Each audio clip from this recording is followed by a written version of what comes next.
Hey, it's Tony Brueski, and this is our week in review over the weekend, taking a look back at some of the most compelling conversations and stories that we've covered for you of the last week. Brand new episodes back Monday morning, bright and early, 5 a.m.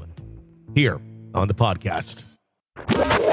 This is the Hidden Killers podcast with Tony Brueski, featuring retired FBI Special Agent Jennifer Coffindaffer. Alec Murdaugh having the conference before Judge Newman just the other week. Trial date now set for November 27th on the financial crimes, focusing specifically on Gloria Statterfield. It's part of a 101 state charges that are against him for his financial crimes. What do you think we're going to see November 27th, if we see November 27th, an actual court date taking place? Well, I think that is a big if, right? Whenever you have financial crimes, they're even much more complicated typically than violent crime. And so I could see this being put off. And of course, we're talking such huge numbers, $8.8 million that's at play here, multiple defendants and multiple victims. In regard to Miss Satterfield, a lot of people initially wanted to sort of blame that crime on the Murdaughs themselves, which never made any sense to me. I know it just looked bad that they came upon the accident, if you will, her falling, but it was much more believable what now has been played out, and they just wanted to take advantage of the money that could be gleaned from this horrible accident. Yeah, that's obviously what took place. Who knows if there's anything more to it? I know that we all kind of speculated on that for a while. I am starting to go down the road that would probably may have just been an accident. Accidents do happen to even horrible people. And maybe this was what that was, or if there is more to it. I don't know. It's necessarily an intended murder. What sort of concerns do you think exist right now within that court system there in South Carolina? Specifically, yesterday we had the hearing, Judge Clifton Newman there, the whole cast of characters back, but we're back in the courtroom as well, where the allegations of jury tampering had taken place with the clerk of court. Is there concern for, if there is a November 27th trial, and anything that comes out in that trial, including if they use evidence or if they use statements or if they use anything from what came out in the criminal trial, nullifying or having to do a retrial on the financial crimes, simply with the chance that the murder trial may end up being redone? Well, I think certainly the newest allegations regarding jury tampering, it has this just taint type cloud that now is going to hang over anything that happens there, whether that's justified or not. Of course, now we know so much more, right? We know some jurors have said, listen, that just didn't happen. Counsel for them coming out and saying it's just not true.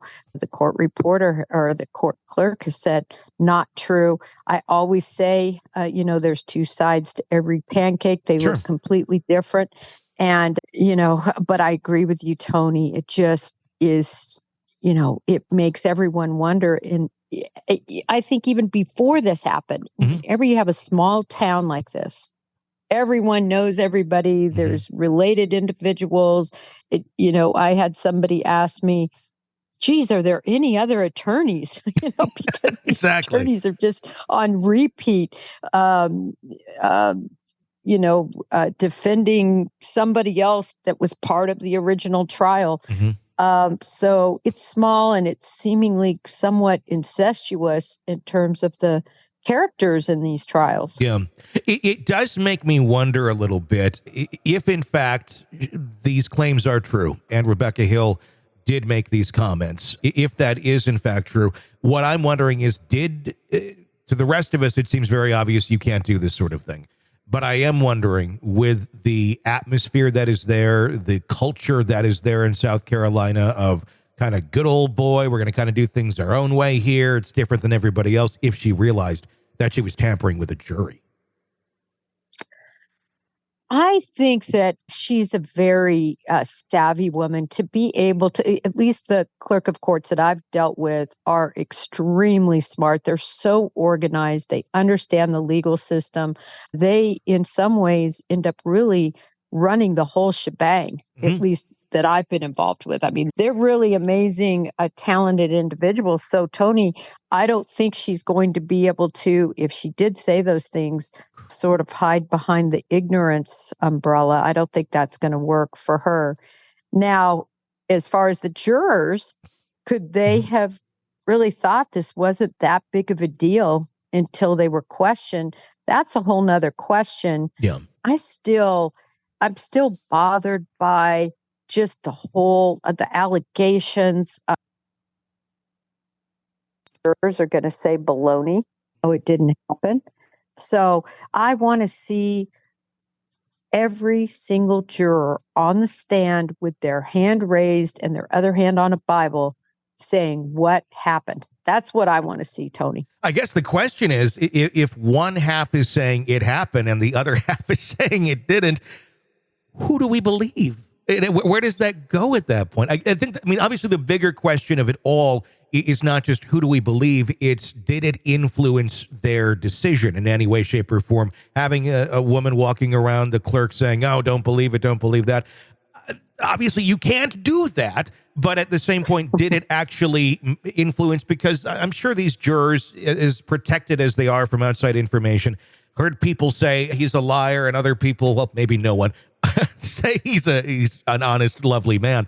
But the fact that they heard that, I don't know that it would have influenced it. But if it took place from that person in that position, in the places that it did, it almost certainly warrants a retrial, I would think. I mean, as despicable as Alec Murdaugh is, he still does, as anyone does, deserve a fair trial without someone trying to sway it when it really didn't need to be swayed. I totally agree. I think that is stepping beyond that line. And really, the line is not gray. The line is black and white. Yeah. You cannot, in that position, influence, especially if the words that were spoken were truly spoken. But I think, Tony, say we have, half of the people say one thing, it didn't happen. They're making it up. They misunderstood, whatever they're going to say. And then the other, individuals say it did happen. I think it's really going to come down to the assessment of those witnesses and their recounting of what happened. And then there's, that's going to have to be assessed for the veracity of each of those. And then a judge is going to have to make a decision based on what they hear. You're locked into the Hidden Killers podcast. Want more? Start binging on all of our true crime podcasts right now through Apple Podcasts and get an ad-free experience when you sign up to be a True Crime Today Premium Plus member exclusively on Apple Podcasts. More of the Hidden Killers podcast dropping soon. Press subscribe now.